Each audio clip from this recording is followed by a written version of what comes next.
I went, did the show in Johannesburg. It was super fantastic. Well, the crowd was great. And so I went from there back to Cape Town. The crowd again was magnificent, wonderful people. You want to take them all home with you.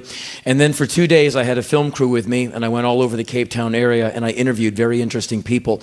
One of the guys I interviewed was a man, he's a doctor. His name is Ashraf Grimwood, and he's an AIDS and HIV clinician, and he runs an amazing facility in South Africa in the Cape Town area.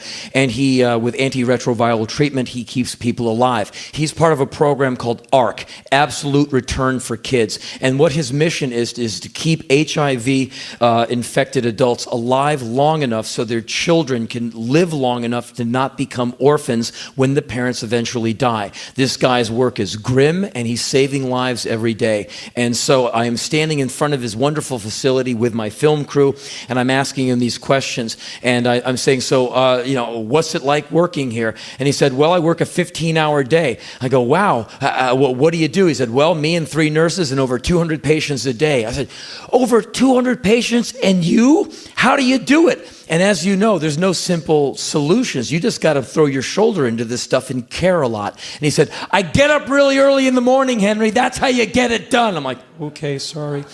Meanwhile, young girls are walking by me with little kids. And he said, you see these young mothers walking by? I went, those are moms and their kids? He said, yeah, Henry, what do you think this is? Those are teenage moms, and they're all HIV positive. That's why they come to see me.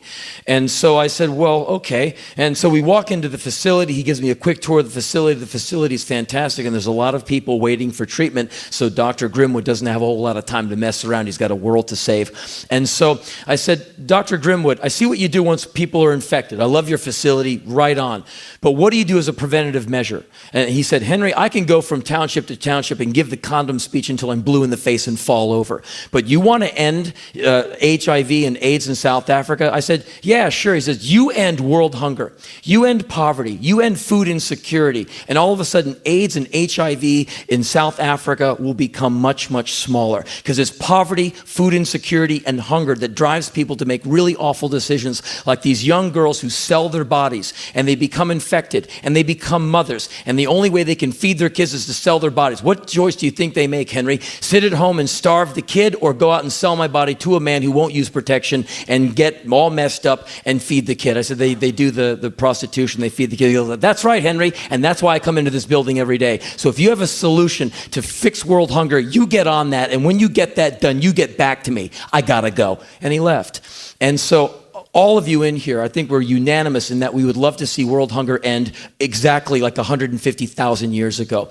And if it was as easy as taking half of your lasagna from your dinner plate, whacking it into an envelope and addressing it, hungry person in Africa, you would do it right now, because you would hate the idea of a little child starving tonight. You don't even have to know this person. This person could be a wretched, awful person you wouldn't even like, but you don't want them to starve. You want them to have enough food in their guts so you can have a good debate with them.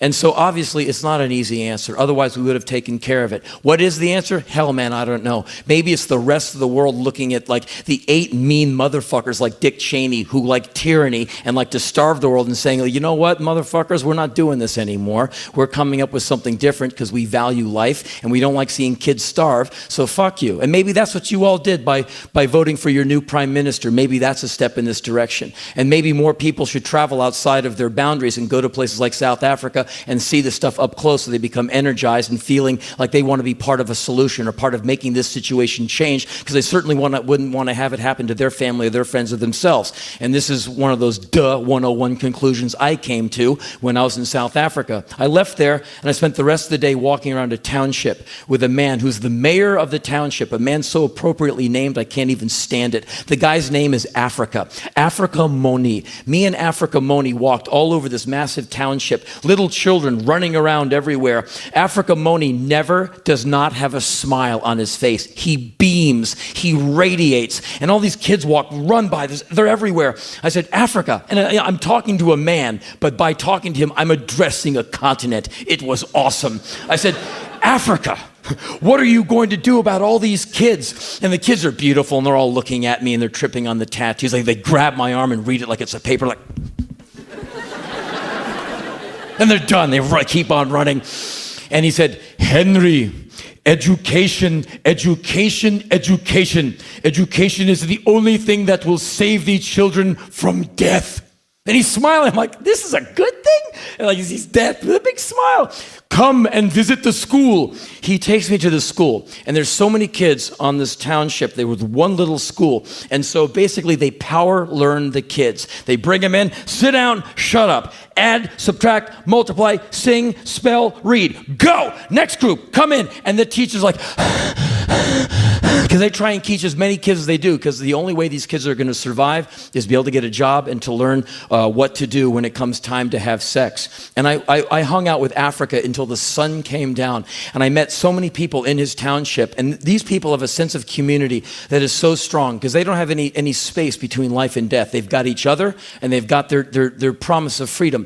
And as you know, in South Africa, freedom came fairly recently, and it's coming drop by drop. And here in your beautiful Australia and in my America, we get freedom delivered with a Mack truck dumped on our driveway in portions we can't even digest. But in other parts of the world, freedom comes slowly, and a lot of people in South Africa, they didn't live long enough to get it. And so that's what I learned when I was there for a week, that freedom comes drop by drop to some of these people, and they're holding on to it, and they're distancing themselves from apartheid. I met so many great humanitarian people there, white and black, working separately, working together, where apartheid and hatred and poverty is their enemy, and they fight it every day.